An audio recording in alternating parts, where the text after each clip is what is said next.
Number 15 that is आज और एक दो एग्जाम्पल हम कैलकुलेट करने वाले हैं। तो इसमें से first example that is example number 15 from the following details of house property of Gayatri Devi. You are required to compute taxable income from house property for the assessment year 2021-22. तो ये रहा example, देखो 15 यहाँ पे total 2 house properties are there और दोनों के basis पे आपको क्या करना है, हाउस प्रॉपर्टी का टैक्सेबल इनकम कैलकुलेट करना है। तो अभी वन बाय वन हम डिस्कस कर रहे हैं, वेट करना है।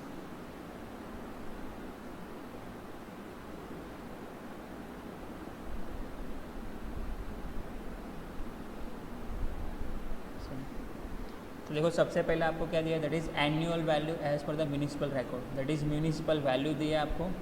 तो लिखा है यहाँ पे दैट इज़ म्यूनिसिपल वैल्यू।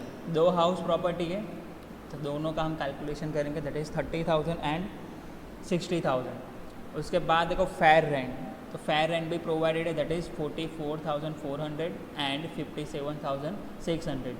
फिर देखो क्या लिखा है, annual rent received, that is AR। तो लेट आउट है दोनों हाउस प्रॉपर्टी। देखो क्या लिखा है यहाँ पे, लेट आउट फॉर रेसिडेंस। तो ये भी आपको ध्यान में रखना है स्टूडेंट कि जो हाउस प्रॉपर्टी का आप टैक्सेबल इनकम कैलकुलेट कर रहे हो उसका टाइप कौन सा है, लेट आउट है या सेल्फ ऑक्यूपाइड है या फिर पार्टली सेल्फ ऑक्यूपाइड हो सकता है और पार्टली लेट आउट भी हो सकता है। तो यहाँ पे purely house property 1 and house property 2 दोनों क्या है, देखो दैट इज़ लेट आउट। किसके बेस पे पता चला, यहाँ पे लिखा है ब्रैकेट में, देखो एनुअल रेंट रिसीव्ड, ब्रैकेट में क्या लिखा है, लेट आउट फॉर रेसिडेंस। तो इसके बेस पे हम बोल सकते हैं कि both the house properties are let out. Standard rent, तो दैट इज़ SR, किस एक्ट के अकॉर्डिंग वो डिसाइड होता है, that is rent control act. तो मैंने बताया था आपको कि जो बड़ी बड़ी वहाँ पे सिटीज़ होती है, टाउन एरिया होता है, वहाँ पे ये एक्ट एप्लीकेबल होता है। तो यहाँ पे क्या लिखा है टोटल, देखो मुंबई रेंट कंट्रोल एक्ट। तो इसके हिसाब से स्टैंडर्ड रेंट कितना है, 42,000 एंड 54,000। तो GAV कैलकुलेट करने के लिए हमें टोटल 4 इन्फॉर्मेशन चाहिए, municipal value, fair rent, actual rent receivable and standard rent. ये चारों इन्फॉर्मेशन आपको अवेलेबल है इस एग्जाम्पल में 1 2 3 4। नंबर 5 देखो, date of completion of construction. तो श्री गायत्री देवी थी, उसने क्या किया था, ये दोनों हाउस खुद कंस्ट्रक्ट करवाए थे और उसका कंस्ट्रक्शन कंप्लीट कब हुआ था। देखो यहाँ पे थोड़ा टाइपिंग मिस्टेक है, वेट करना, मैं करेक्शन कर लेता हूँ। That is wait,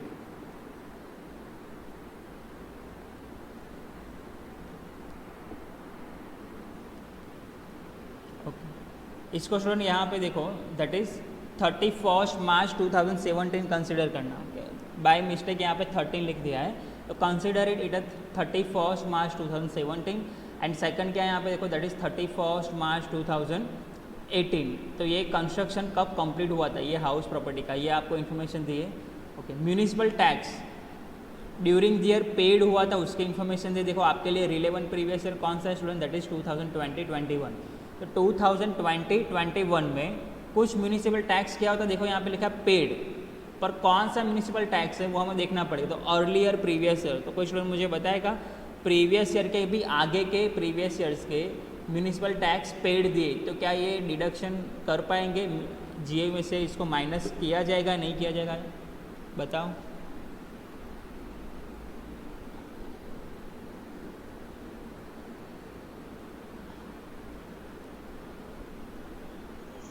yes, previous year के भी आगे के प्रीवियस ईयर का, मतलब 2020-21 के भी आगे के किसी प्रीवियस ईयर का अनपेड म्यूनिसिपल टैक्स हो, अगर वो during the previous year paid हुआ, दैट इज 2020-21 में, तो उसको डिडक्ट कर सकते हैं। करंट प्रीवियस ईयर मतलब आपका रिलेवेंट जो प्रीवियस ईयर था उसका म्यूनिसिपल टैक्स है, तो वो भी आप माइनस कर सकते हो।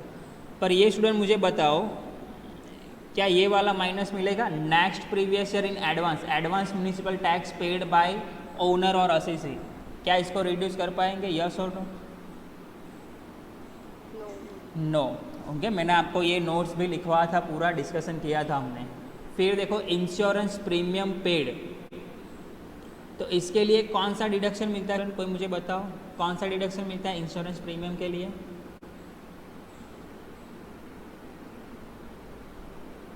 याद करो, ground rent, insurance paid, repairs, फिर land revenue, right standard deduction. तो इसके लिए अलग से आपको स्टैंडर्ड डिडक्शन मिल रहा है, तो फिर ये आप अलग से माइनस नहीं करोगे। जो 30% आप NAV कंसिडर करोगे that is under section 24A, उसमें ये इन्वॉल्व है, तो फिर उसको अलग से आपको माइनस नहीं करना है। तो इसीलिए देखो मैंने यहाँ पे क्या लिख दिया, दैट इज़ स्टैंडर्ड डिडक्शन। फिर देखो क्या लिखा है यहाँ पे, that is interest on loan taken for construction purpose. तो ये दोनों हाउस कंस्ट्रक्ट करवाए थे वो तो आपको लिख के ही दिया है ऊपर कि, और कंस्ट्रक्शन कब कंप्लीट हुआ था वो भी लिख के दिया है। तो अब देखो क्या है, interest on loan taken for construction purpose, तो that is deduction under section 24B। तो ये डिडक्शन वहाँ पे कंसिडर किया जाएगा। तो क्या लिखा है देखो, outstanding interest of earlier year paid. तो याद रखना स्टूडेंट कि अगर वो कंस्ट्रक्शन या परचेस करने के पर्पज़ से लोन लिया था और उस पर आप इंटरेस्ट पे कर रहे हो, तो वो क्या होगा, आपको डिडक्शन मिलेगा अंडर सेक्शन 24B में। तो यहाँ पे क्या लिखा है देखो, outstanding interest of earlier years. तो क्या था कि 2020-21 का नहीं, उसके आगे के कुछ प्रीवियस ईयर्स थे उनका इंटरेस्ट था, आउटस्टैंडिंग इंटरेस्ट जो पेड हुआ है, तो वो आपको डिडक्शन मिलेगा। बिकॉज अल्टीमेटली वो इंटरेस्ट किसका है, उस लोन का है जो लोन गायत्री देवी ने 2 हाउस प्रॉपर्टी को कंस्ट्रक्ट करवाने के लिए ली गई थी और उसी लोन पे इंटरेस्ट पे रहा, तो ये डिडक्शन मिलेगा उनको। फिर ये ध्यान से देख लो यहाँ पे, that is additional interest paid. क्या लिखा है यहाँ पे देखो, additional interest paid for late payment of outstanding interest of earlier previous year. तो आपको पता है कि जब आप कुछ इंस्टॉलमेंट पे परचेज करते हो और वो इंस्टॉलमेंट आप टाइम पे नहीं करते हो बैंक को, तो बैंक आपके पास से क्या होगा, जो अनपेड अमाउंट है, आउटस्टैंडिंग अमाउंट है, वो तले करेगा ही करेगा, साथ में आप पे कुछ पेनल्टी भी लगेगी। तो उसी तरह से यहाँ पे भी क्या है कि इंटरेस्ट ऑन के प्रिंसिपल अमाउंट के साथ साथ इंटरेस्ट दोनों पे होते हैं। तो जो लेट इंटरेस्ट पे किया उस पर क्या लगा यहाँ पे देखो, एडिशनल इंटरेस्ट पेड, इंटरेस्ट पे भी इंटरेस्ट लगा। क्यों, because late payment of outstanding interest of earlier. तो ये गलती किसकी थी यहाँ पे, ये असीसी और ओनर, यहाँ पे गायत्री देवी। तो दैट इज़ द मिस्टेक और फॉल्ट ऑफ ओनर और असीसी कि ये इंटरेस्ट अगर आप टाइम पे करते तो ये वाला 1200 आपको पे ही नहीं करना था। तो that is the mistake of owner और असीसी। तो इसके लिए कभी भी डिडक्शन नहीं मिलता। क्यों, बिकॉज पेनल्टी आप पे लगी है लेट इंटरेस्ट पे करने के बेस पे, तो उसका डिडक्शन आपको नहीं मिल सकता। Because it is the mistakes और फॉल्ट ऑफ ओनर और असीसी कि अगर वो टाइम पे इंटरेस्ट पे करता तो ये 1200 उनको पे ही नहीं करना पड़ा। तो ओनर या असीसी के मिस्टेक की वजह से ये 1200 ज़्यादा पे करना पड़ रहा है, तो ऐसा डिडक्शन नहीं मिलेगा अंडर सेक्शन 24B में। फिर देखो क्या लिखा, unpaid interest of the current previous year. तो ये स्टूडेंट क्या है यहाँ पे पता, ये दोनों का टोटल ही है देखो, आउटस्टैंडिंग इंटरेस्ट दैट इज़ 6000, फिर एडिशनल इंटरेस्ट पेड, तो ये क्या है वहाँ पे दैट इज़ 1200। तो ये टोटल कितना था देखो, 7200 था। और इसके बेस पे क्या हुआ कि 7200 में 6000 कौन से थे, that is outstanding interest of earlier paid. तो करंट प्रीवियस ईयर देखो ध्यान से पढ़ते हैं, करंट प्रीवियस ईयर, यहाँ पे लिखा ऑन पेड इंटरेस्ट। तो current previous year that is 2020-21 में टोटल अनपेड इंटरेस्ट कितना था, दैट इज़ 7200। तो उसमें से 2 पार्टीशन क्या है कि एक आउटस्टैंडिंग इंटरेस्ट क्या था, नॉर्मल था कि जो असीसी ने पे नहीं किया, पर उसमें 1200 वाला पोर्शन क्या था, दैट इज़ अनपेड इंटरेस्ट पे भी इंटरेस्ट लगा, एडिशनल इंटरेस्ट। तो टोटल मिला के कितना आया था यहाँ पे देखो, दैट इज़ 7200। तो फिर ये अलग से कोई अमाउंट नहीं है स्टूडेंट, ये 7200 है। उसमें क्या था कि 6000 नॉर्मल इंटरेस्ट था और 1200 दैट इज़ एडिशनल इंटरेस्ट, जो किसकी गलती की वजह से पे करना पड़ रहा है, बिकॉज ऑफ असीसी और ओनर्स मिस्टेक कि उसने इंटरेस्ट टाइम पे नहीं किया, तो उस पर भी इंटरेस्ट लगा है। तो ये 7200 किसका टोटल है, ये दोनों का है देखो, 6000 प्लस 1200 इज इक्वल टू 7200।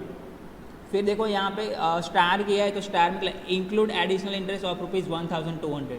तो ये 7200 में क्या है देखो, ये 2% है वेट कि 7200 टोटल अनपेड इंटरेस्ट था, उसमें से एक अनपेड इंटरेस्ट क्या था देखो, ये वाला 1200, और एक पोर्शन क्या था यहाँ पे दैट इज़ 6000 वाला, तो 6000 प्लस 1200 दैट इज 7200। तो 7200 पूरा उनको डिडक्शन नहीं मिलेगा, क्यों? बिकॉज उसमें से 1200 जो पे हुआ additional interest, it is because of mistakes और डिफॉल्ट ऑफ ओनर और असेसी, तो उसमें से डिडक्शन सिर्फ कितना मिल पाएगा? ओनली 6000। तो अभी एग्जांपल हम कैलकुलेट करेंगे तब उसको डिटेल में डिस्कस करेंगे। उसके बाद देखो यहाँ पे पेड इंटरेस्ट, तो यहाँ पे 9600, तो अभी डिस्कस करते हैं डिटेल में। देखो अभी एग्जांपल कैलकुलेट करते हैं। तो जब भी स्टूडेंट कोई एग्जांपल कैलकुलेट करो तो क्या करना है आपको? देखो इस तरह से पूरा आपको लिखना है। टाइटल क्या लिखा है यहाँ पे? देखो that is statement showing taxable income from let out house property of A. नहीं, यहाँ पे क्या है? असेसी का नाम दैट इज गायत्री देवी। तो ऐसा टाइटल लिखना है आपको फॉर असेसमेंट ईयर 2021-22। तो सबसे पहले हम क्या करते हैं? जीएवी कैलकुलेट करते हैं, और जीएवी कैलकुलेट करने के लिए पता है हमें 3 स्टेप फॉलो करने हैं। तो लिख रहा हूँ यहाँ पे मैं, देखो दैट इज स्टेप नंबर 1। और स्टेप नंबर 1 में क्या करते हैं? फेयर रेंट और म्यूनिसिपल वैल्यू की कंपैरिजन करते हैं। तो हाउस प्रॉपर्टी अभी हम क्या करेंगे स्टूडेंट? देखो 2 हाउस प्रॉपर्टी है, तो सबसे पहले हम हाउस प्रॉपर्टी नंबर 1 का कैलकुलेट करेंगे, उसके बाद हाउस प्रॉपर्टी नंबर 2 का। तो देखो यहाँ पे भी मैं टाइटल लिख देता हूँ ताकि कन्फ्यूजन ना हो आपको। वेट, देखो यहाँ पे लिख रहा हूँ ए हाउस प्रॉपर्टी 1। अभी हम हाउस प्रॉपर्टी 1 का ही कंसिडर करेंगे, 1 का पूरा कैलकुलेट होगा, उसके बाद हम हाउस प्रॉपर्टी 2 का कंसिडर करेंगे। तो स्टेप नंबर 1 फेयर रेंट और municipal value whichever is higher. तो यहाँ पे दोनों में लिख रहा हूँ, देखो फेयर रेंट और म्यूनिसिपल वैल्यू। हाउस प्रॉपर्टी 1 का अमाउंट देखते हैं। अब देखो यहाँ पे कितना है? दैट इज म्यूनिसिपल वैल्यू आपको दिया 30,000 एंड फेयर रेंट दिया 44,400। तो लिख देते हैं यहाँ पे fair rent that is 44,400 and municipal value that is 30,000। तो क्या निकलेगा यहाँ पे? That is your expected rent 1। और एक्सपेक्टेड रेंट 1 कैसे कैलकुलेट करते हैं? Whichever is higher. तो दोनों में से हायर अमाउंट जो आएगा स्टूडेंट आपका दैट इज 44,400। फिर स्टेप नंबर 2, स्टेप नंबर 2 में क्या करते हैं कि expected rent 1 that is your answer of step number 1 44,400, और उसके कंपैरिजन किसके साथ करते हैं हम? दैट इज स्टैंडर्ड रेंट के साथ, स्टैंडर्ड रेंट के साथ। तो स्टैंडर्ड रेंट कितना दिया हाउस प्रॉपर्टी 1 में? देखो वंस अगेन दैट इज 42,000 दिया। तो लिखते हैं यहाँ पे 42,000। तो हमें मिलेगा यहाँ पे एक्सपेक्टेड रेंट 2, और एक्सपेक्टेड रेंट 2 में क्या है? हायर, लोअर और हायर, ऐसे याद रखना। तो देखो सबसे पहले मैंने हायर कंसिडर किया है यहाँ पे। अब मैं क्या लिखूँगा? Which ever is lower. तो लोअर में क्या होगा? देखो कौन सा अमाउंट आएगा? 42,000। फिर यहाँ पे लिखेंगे हम that is step number 3 expected rent 2 that is your step number 2 का आंसर कितना है? दैट इज 42,000, और उसकी कंपैरिजन हम करेंगे that is actual rent receivable. अब एक्चुअल रेंट रिसीवेबल में 2 एडजस्टमेंट कौन से करने थे कि यहाँ पर लिख रहा हूँ, देखो एक्चुअल रेंट रिसीवेबल अगर आपको कोई अनरियलाइज अप्रूव्ड, देखो मैं लिख रहा हूँ, भले ही नहीं दिया है पर हमें याद रखना है,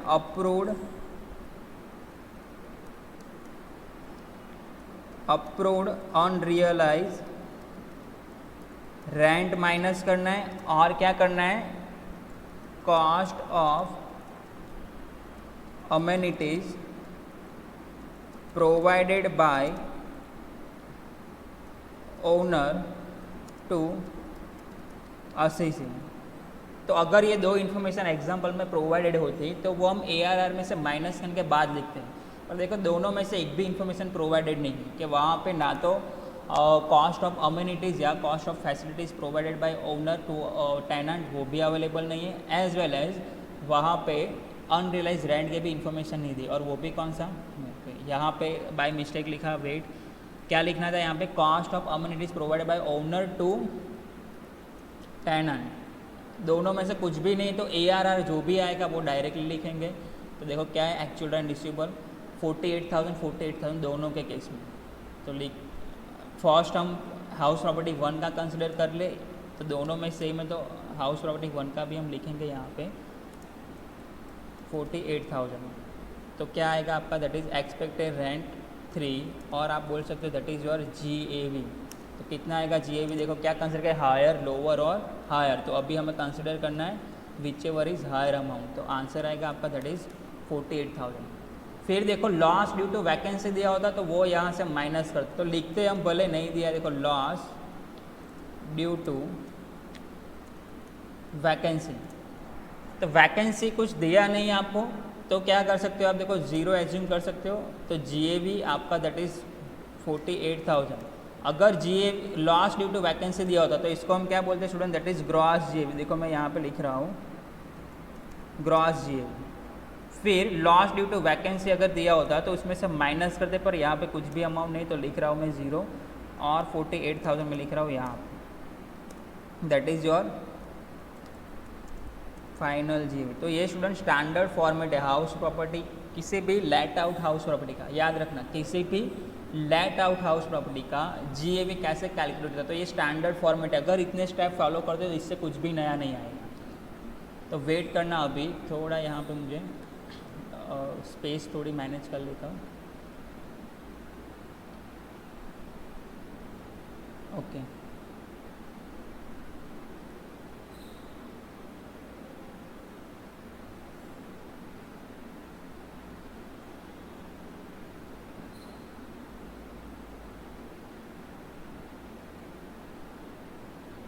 तो ये आप फाइनल GAV, उसमें से हम क्या करते हैं student, less municipal tax, municipal tax, और वो भी कौन सा, paid by owner only, paid by owner या असेसी बोलो, दोनों एक ही बात है। तो लिख रहा हूँ देखो पेड बाय ओनर और असेसी। पर अगर ओनर या असेसी एडवांस टैक्स पेड करता है तो यहाँ पे हमें वो कंसिडर नहीं करना है। तो देखो मैं लिख रहा हूँ do not consider advance tax paid by assessee. देखो इतनी बातें ध्यान में रखने, while reducing municipal tax from GAV, आपको GAV में से म्यूनिसिपल टैक्स माइनस करना है, तभी स्टूडेंट आपको क्या मिलेगा, नेट एनुअल वैल्यू। तो म्यूनिसिपल टैक्स माइनस करना है, तो ऐसा नहीं कि कोई भी म्यूनिसिपल टैक्स दिया है तो उसको माइनस कर देना है। क्या याद रखना है आपको, म्यूनिसिपल टैक्स कौन पे करना चाहिए, पेड बाय ओनर और असेसी, दोनों में से, मतलब दोनों एक ही पर्सन होते हैं। असेसी मतलब टैक्स पेयर, और टैक्स कौन पे करेगा हाउस प्रॉपर्टी पे, जो ओनर होगा वही तो पे करेगा। कि तो दोनों में से कुछ भी दे, ओनर और assessee both are same person. तो म्यूनिसिपल टैक्स एक्चुअली पेड, कि outstanding municipal tax of owner that is not deductible, tax paid by owner और असेसी, चाहे आउटस्टैंडिंग जितना भी हो, कि पिछले 10 साल से उसने हाउस प्रॉपर्टी पे टैक्स ही पे नहीं किया था, पर करंट प्रीवियस ईयर जो आपका था 2020-21 उसमें 10 साल का 10 ईयर दैट इज 2020-21 का, और उसके आगे के 9 साल का एक ही साथ अभी वो पे कर रहा है, तो वो सारा वो यहाँ से रिड्यूस कर सकता है। हाँ, पर अगर 2021-22 दैट इज़ एडवांस टैक्स, तो एडवांस टैक्स पे करेगा तो वो यहाँ से रिड्यूस नहीं कर सकते। और वन सेकेंड एक सेंटेंस और का, that municipal tax paid by tenant, वो यहाँ से रिड्यूस नहीं कर सकते।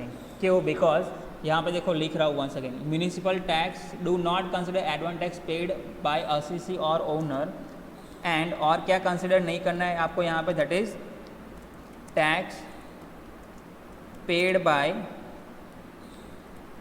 टेनेंट। देखो यहाँ पे डिडक्शन किसको चाहिए, ओनर को चाहिए, तो वो अपने किराएदार से म्यूनिसिपल टैक्स पे करवाता है और डिडक्शन उनको चाहिए, तो ऐसा पॉसिबल नहीं है। तो देखो और एक सेंटेंस लिखा है अभी, और यहाँ पे मुझे लिखना हो तो क्या लिख सकता हूँ, do not consider outstanding tax, मतलब म्यूनिसिपल टैक्स।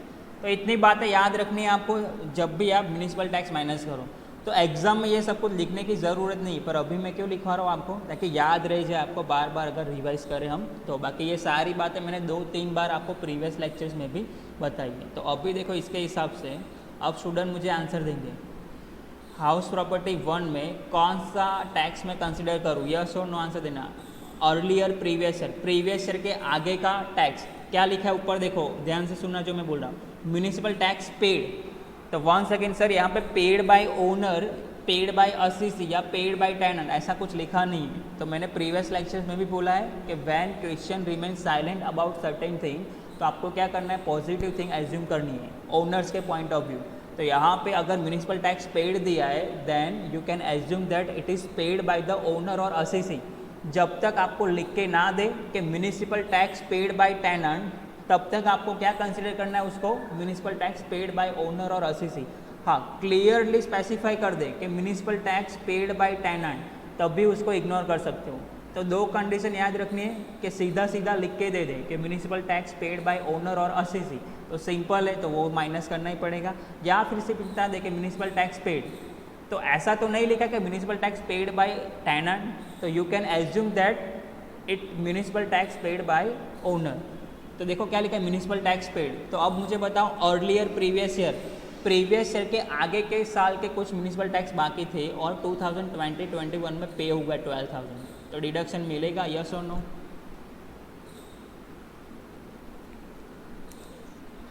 Okay okay. फिर देखो करंट प्रीवियस ईयर 2020-21 जो प्रीवियस ईयर है उसका टैक्स पे हुआ, डिडक्शन मिलेगा, यस और नो?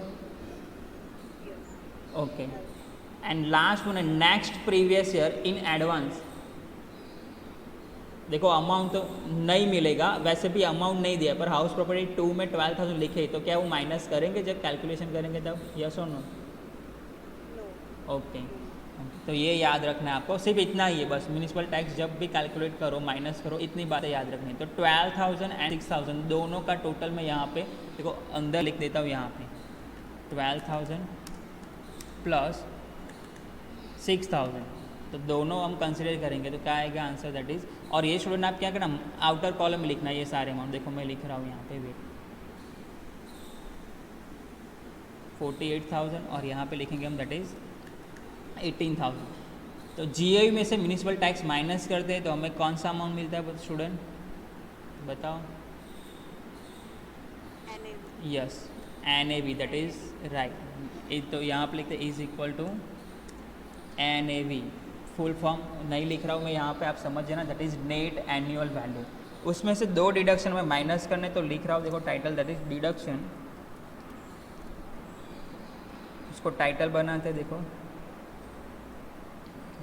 दो डिडक्शन थे, number 1 that is under section 24A, और वो डिडक्शन क्या था, that is standard deduction. Standard deduction का अमाउंट कैसे कैलकुलेट करते हैं स्टूडेंट, बताओ? राइट, 30% ऑफ NAV, तो 30% ऑफ NAV। और ये वाला डिडक्शन क्यों देते हैं वो प्रीवियस लेक्चर में मैंने डिस्कस कर लिया है, तो वो अभी हम डिस्कस नहीं करें डिटेल में। तो 30% ऑफ NAV आप कैलकुलेट करोगे तो कितना आएगा, देखो दैट इज़ 9,000, 30,000 आपका प्रीवियस टाइप का आंसर क्या है, देखो NAV। और स्टैंडर्ड डिडक्शन कैसे कैलकुलेट करना है, 30% ऑफ NAV, तो 30,000 मल्टीप्लाई बाय 30%, तो आंसर आपका कितना आ जाएगा, 9,000। तो वो आउटर कॉलम में लिखते हैं यहाँ पे 9,000। तो अभी आउटर कॉलम में नहीं, इनर कॉलम में लिखेंगे दोनों डिडक्शन का अमाउंट साथ में, फिर हम क्या करेंगे, टोटल करके आउटर कॉलम में लिखेंगे। तो 1 सेकेंड इसको यहाँ पे लिख देते हैं, ओके।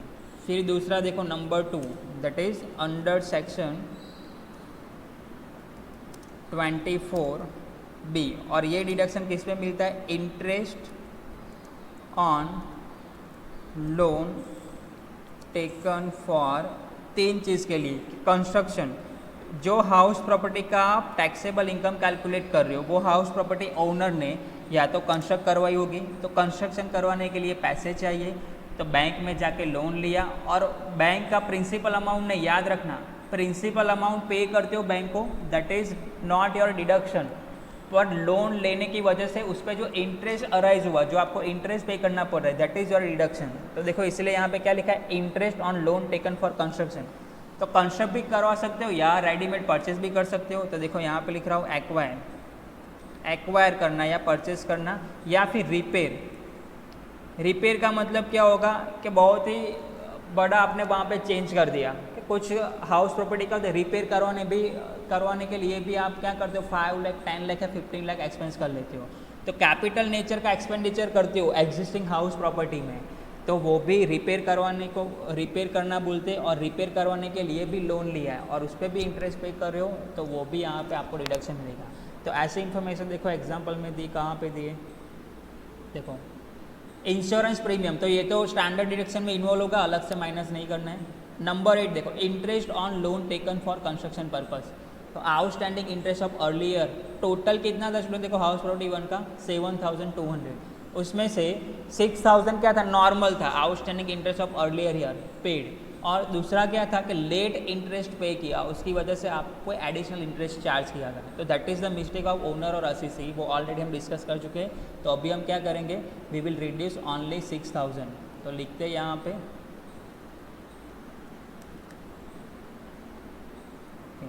और यहाँ पे नोट्स लिखना हो तो लिख सकते हो कि additional interest paid due to mistake और fault of assessee, so it is not deductible, so it is not deductible, तो वो हमने कंसिडर नहीं किया 1,200। तो दोनों मिल गए आपको, तो 9,000 प्लस 6,000 तो 15,000। अब NAV में से दोनों डिडक्शन आप माइनस कर दोगे तो स्टूडेंट आपको मिल जाएगा that is your taxable income from house property 1 he calculate किया, हाउस प्रॉपर्टी 1। तो 30,000 में से आप क्या करोगे 15,000 माइनस करोगे, तो आपका आंसर आ जाएगा दैट इज 15,000। तो ये स्टूडेंट आपका रहा फर्स्ट आंसर, ये फर्स्ट आंसर टैक्सेबल इनकम। अभी सिमिलर वे हमें क्या करना है, हाउस प्रॉपर्टी 2 का कैलकुलेशन करना है, तो वो भी हम करेंगे अभी साथ में 2 का कैलकुलेशन भी। तो वंस अगेन कि सर आपने एक इन्फॉर्मेशन में क्या करना है वो तो हमें बताया ही नहीं, देखो कौन सी इन्फॉर्मेशन कि आपने प्रीवियस लेक्चर में भी स्किप करा, देखो date of completion of construction that is 31 March 2017 and 31 March 2018। तो इसका तो हमने कहीं पे भी यूज़ नहीं किया, हाउस प्रॉपर्टी 1 पूरा कंप्लीट होगा, फिर भी रिमेनिंग सारी बातें मैंने यूज़ की। देखो ऊपर की 4 वैल्यू मैंने कंसिडर की, म्यूनिसिपल टैक्स पेड में तीनों इन्फॉर्मेशन का क्या करना है बताया, इंश्योरेंस प्रीमियम का क्या करना है बताया, फिर नंबर 8 वाला पूरा डिस्कशन किया। तो कंस्ट्रक्शन कंप्लीट हुआ, तो वो स्टूडेंट इन्फॉर्मेशन हम कब यूज़ करेंगे, अभी नेक्स्ट लेक्चर आएंगे ऐसे कब यूज़ करेंगे। यहाँ पे देखो आपको कितना इंटरेस्ट पे करना था वो इन्फॉर्मेशन क्या थी, रेडीमेड थी। देखो 7,200 पर उसमें से 6,000 माइनस ही है, तो इंटरेस्ट ऑन लोन वो इन्फॉर्मेशन वो अमाउंट आपके पास रेडीमेड अवेलेबल थी, इसलिए हमने वो कंस्ट्रक्शन पीरियड का यूज़ नहीं किया कि कंस्ट्रक्शन कब कंप्लीट होगा वो। पर जब आपको क्या होगा, प्रिंसिपल अमाउंट दिया हो कि इतने रुपीज़ का लोन लिया था 2015 में, फिर कंस्ट्रक्शन कंप्लीट होता इस साल में, फिर उस पर इंटरेस्ट था 10%। तो जब इंटरेस्ट का अमाउंट डायरेक्टली गिवन नहीं होगा तब ये इन्फॉर्मेशन का यूज़ करेंगे। तो प्रीवियस लेक्चर में भी मैंने स्किप करवा था, ये अभी भी स्किप कर रहा हूँ कि कंस्ट्रक्शन कब कंप्लीट हुआ वो वाले डेट हम कंसिडर कब करेंगे, जब आप खुद कैलकुलेट करोगे interest on loan taken for construction और for acquisition of house property.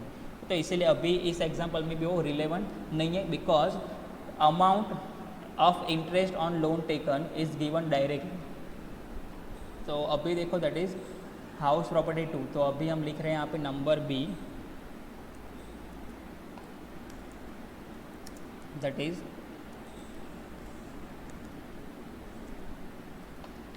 Wait house property 2। House property 2 को अब हम यहाँ पे कैलकुलेट करेंगे। तो देखो ये सारे स्टेप स्टूडेंट सिमिलर ही होंगे, स्टेप नंबर 1, 2 एंड 3। तो अभी हम लिख के टाइम वेस्ट नहीं करते, मैं डायरेक्टली क्या करता हूँ GAV लिख देता हूँ। देखो कैसे लिख रहा हूँ, तो सबसे पहले हम क्या करते हैं स्टूडेंट याद करो, municipal value and fair rent की कंपैरिजन करते हैं और विच एवर्स इज हायर कंसिडर करते थे। तो देखो यहाँ पे दो अमाउंट देखो 60,000 एंड 57,600। तो whichever is higher amount कौन सा होगा वहाँ पे, दैट इज 60,000, तो देखो मैंने वहाँ पे लिख दिया 60,000। उसके बाद देखो ये 60,000 को क्या बोलते हैं हम, that is your expected rent 1। तो एक्सपेक्टेड रेंट 1 60,000 की कंपेरिजन किसके साथ करते हैं, स्टैंडर्ड रेंट, और क्या कंसिडर करते हैं, विच एवर इज लोअर। तो 60,000 एंड 54,000 की कंपैरिजन करोगे तो विच एवर इज लोअर क्या आएगा, दैट इज़ 54,000, और उसको क्या बोलते थे हम, दैट इज़ एक्सपेक्टेड रेंट 2। फिर उसकी कंपैरिजन किसके साथ करते थे, एक्चुअल रेंट रिसीवेबल। तो कितना अमाउंट है देखो, दैट इज़ 48,000, और 48,000 लिखने से पहले हमें वेरीफाई कर लेना है कि cost of amenities provided by owner और असिस्टेंट टू टेनेंट दिया या नहीं दिया है, और दूसरा क्या, दैट इज़ अनरियलाइज रेंट। तो दोनों में से कुछ भी इन्फॉर्मेशन नहीं है, तो 48,000 लिखेंगे। तो देखो expected rent 2 and actual rent receivable 48,000, which ever is क्या कंसिडर करते हो, हायर, लोअर और हायर। तो यहाँ पे कौन सा अमाउंट आ रहा है, दोनों में से हायर, एक्सपेक्टेड रेंट 2 और 48,000, that is whichever is higher, higher, lower और हायर। तो दोनों में से अमाउंट होगा 54,000। तो यही आपका GAV बन जाएगा, because loss due to vacancy भी आपको यहाँ पे दिया नहीं है स्टूडेंट। तो कितना GAV कितना आ जाएगा आपका, दैट इज़ 54,000। स्टूडेंट क्लियर यहाँ तक, यस और नो? लिख दो डायरेक्टली GAV। हाँ ओके, तो देखो बार बार वो लिख के टाइम वेस्ट नहीं कर रहे हम, कॉन्सेप्ट पे फोकस करेंगे। तो GAV अभी प्रीवियस स्टेप में ये सारे स्टेप आप फॉलो करो तो वो आ जाएगा। हाँ, पर एग्जाम में ऐसा मत करना कि सर हमें तो डायरेक्टली पता चल गया अगर GAV कैसे आता है। तो एग्जाम में ऐसा नहीं करना, ये टाइप के मार्क्स होते हैं कि GAV कैसे कैलकुलेट किया है वो आपको बताना पड़ेगा। पर यहाँ पे सेम कॉन्सेप्ट, पहले हमने 11 एग्जाम्पल सॉल्व किए, उसके बाद रिमेनिंग जितने भी एग्जाम्पल सॉल्व किए, total 14 to 15 bar GAV calculate कर चुके हैं। तो अभी ये GAV मैं आपको डायरेक्ट लिखवाऊंगा रिमेनिंग एग्जाम्पल में, ताकि जो इंपॉर्टेंट कॉन्सेप्ट है वहाँ पे हम ज़्यादा फोकस कर पाएँ। तो देखो GAV में डायरेक्टली आउटर कॉलम में लिख देता हूँ, दैट इज़ 54,000। सबको पता चला GAV कैसे लिखा, यस और नो? हाँ ओके ओके। अभी उसमें से क्या करते थे हम, देखो म्यूनिसिपल टैक्स, म्यूनिसिपल टैक्स, तो उसमें भी देखो ये सारी बातें याद रखनी। म्यूनिसिपल टैक्स तो क्या लिखा है देखो ऊपर, पेड बाय ओनर और असिसी होना चाहिए। Do not consider advance tax paid by assessee, and tax paid by tenant को भी कंसिडर नहीं करना है। फिर do not consider outstanding municipal tax. तो इसके हिसाब से देखो हम ऊपर देखें तो कौन सा वैल्यू कंसिडर होगा, कोई स्टूडेंट मुझे बताएगा? 12,000 और 12,000, यस ओनली 12,000, और वो भी कौन से 12,000 of current previous year. Advance तो हमें कंसिडर करना नहीं। तो देखो डायरेक्टली मैं लिख देता हूँ यहाँ पे म्यूनिसिपल टैक्स। अब यहाँ पे मैं डिटेल नहीं लिख रहा हूँ कि म्यूनिसिपल टैक्स भी ब्रैकेट में, ऊपर देख लेना आप। तो दैट इज़ 12,000। तो 54,000 से 12,000 आप माइनस करोगे तो कितना आएगा देखो, 4 और 42,000, that is your NAV, net annual value. उसमें से 2 डिडक्शन माइनस करने, तो यहाँ पे मैं टाइटल लिख रहा हूँ, डिडक्शन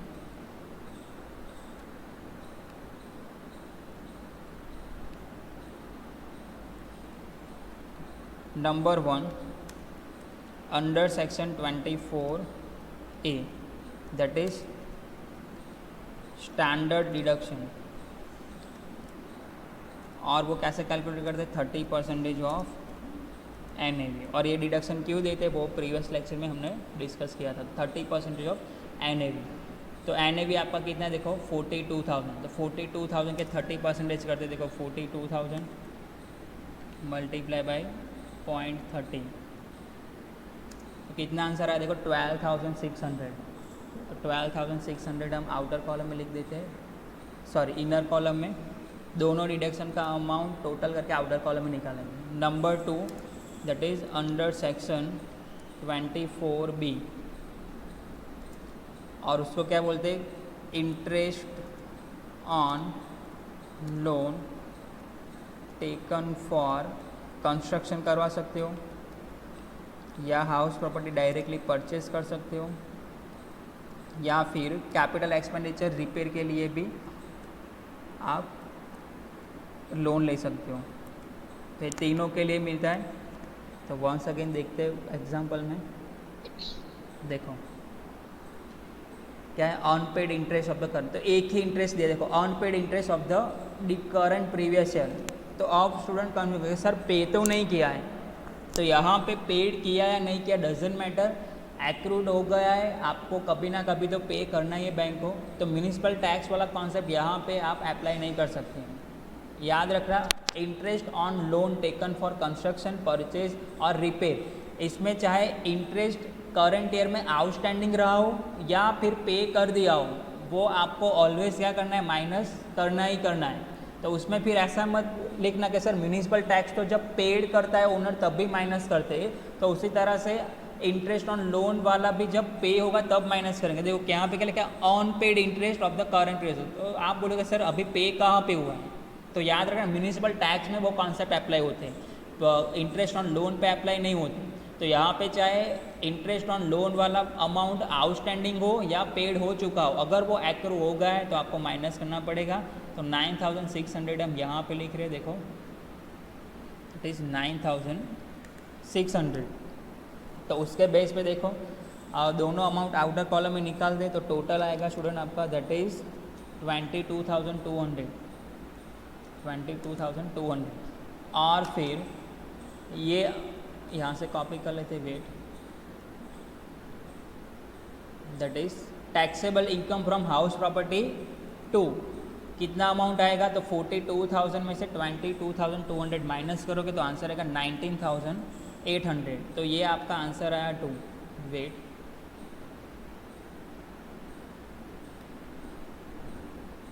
ये आंसर 2। अब टोटल टैक्सेबल इनकम कैलकुलेट करना है तो लिखते हैं यहाँ पे, देखो total taxable income from house property, तो 1 और 2 का टोटल करना है। देखो 1 + 2 दोनों का टोटल, तो टोटल दोनों का आप करोगे यहाँ पे तो कितना आएगा, 15,000 + 19,800, तो टोटल आएगा दैट इज़ 34,800। तो ये फाइनल आंसर है स्टूडेंट आपका ये वाला।